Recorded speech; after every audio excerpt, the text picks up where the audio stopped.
नमस्कार साथियों, मोटिवेशनल कहानियाँ चैनल पर आप सभी का स्वागत है। आज की कहानी हमारी बड़ी हास्यास्पद रहने वाली है, जो अकबर और बीरबल के किस्से में से संकलित है। तो शुरू करते हैं। बीरबल की हाजिर जवाबी से आप सब अवगत होंगे। आज उन्हीं में से एक कहानी रहेगी। कहानी का नाम है पंडित जी। शाम ढलने को थी। सभी आगंतुक धीरे धीरे अपने घरों को लौटने लगे थे। तभी बीरबल ने देखा कि एक मोटा सा आदमी शर्माता हुआ चुपचाप एक कोने में खड़ा है। बीरबल उसके निकट आता हुआ बोला, लगता है तुम कुछ कहना चाहते हो। बेहिचक कह डालो जो कहना है। मुझे बताओ तुम्हारी क्या समस्या है। वह मोटा व्यक्ति सकुचाता हुआ बोला, मेरी समस्या यह है कि मैं पढ़ा लिखा नहीं हूँ।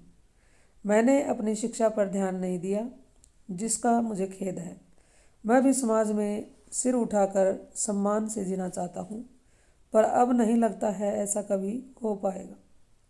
नहीं, कोई देर नहीं, ऐसा ज़रूर होगा यदि तुम हिम्मत न हारो और परिश्रम करो।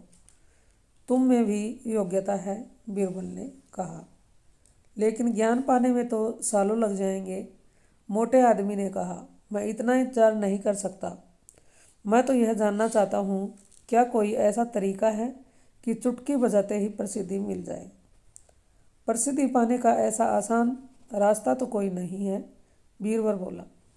यदि तुम वास्तव में योग्य और प्रसिद्ध कहलवाना चाहते हो तो मेहनत तो करनी ही होगी, वह भी कुछ समय के लिए। यह सुनकर मोटा आदमी सोच में डूब गया। नहीं, मुझ में इतना धैर्य नहीं है, मोटे आदमी ने कहा। मैं तो तुरंत ही प्रसिद्धि पाकर पंडित जी कहलवाना चाहता हूँ।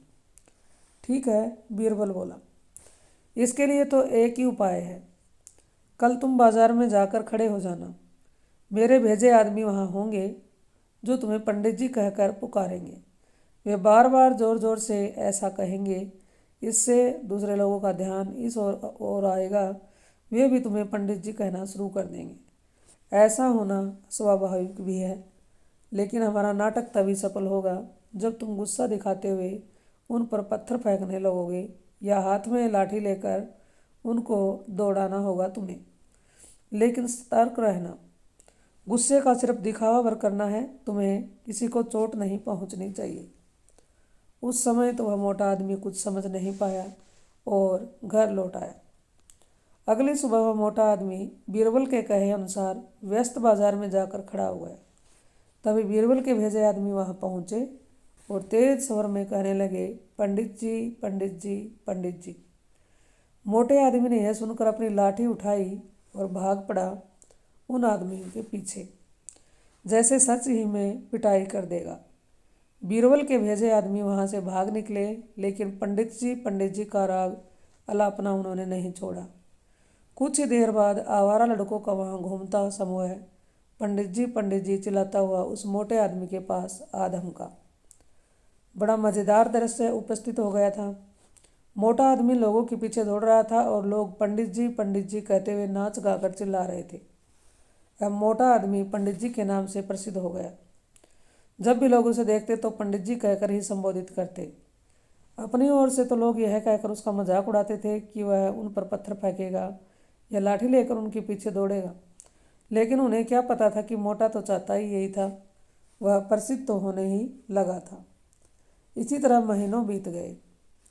मोटा आदमी भी थक चुका था। वह यह भी समझ गया था कि लोग उसे सम्मानवश पंडित जी नहीं कहते, बल्कि ऐसा कहकर तो वे उसका उपहास करते हैं। लोग जान गए थे कि पंडित जी कहने से उससे गुस्सा आ जाता है। वह सोचता था कि शायद मुझे पागल समझते हैं। यह सोचकर वह इतना परेशान हो गया कि फिर से बीरबल के पास जा पहुंचा। वह बोला, मैं मात्र पंडित जी कहलवाना नहीं चाहता। वैसे मुझे स्वयं को पंडित जी कहलवाना पसंद है और कुछ समय तक यह सुनना मुझे अच्छा भी लगा, लेकिन अब मैं थक चुका हूँ। लोग मेरा सम्मान नहीं करते, वो तो मेरा मजाक उड़ाते हैं। मोटे आदमी को वास्तविकता का आभास होने लगा था। मोटे आदमी को यह कहता देख बीरबल हंसता हुआ यह बोला, मैंने तो तुमसे पहले ही कह दिया था कि तुम बहुत समय तक ऐसा नहीं कर पाओगे। लोग तुम्हें वह सब कैसे कह सकते हैं जो तुम हो ही नहीं। क्या तुम उन्हें मूर्ख समझते हो? जाओ, अब कुछ समय किसी दूसरे शहर में जाकर बिताओ। जब लौटो तो उन लोगों को नज़रअंदाज कर देना जो तुम्हें पंडित जी कहकर पुकारे।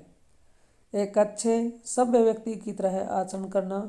शीघ्र ही लोग समझ जाएंगे पंडित जी कहकर तुम्हारा उपवास करने में कुछ नहीं रखा है और वह ऐसा करना छोड़ देंगे।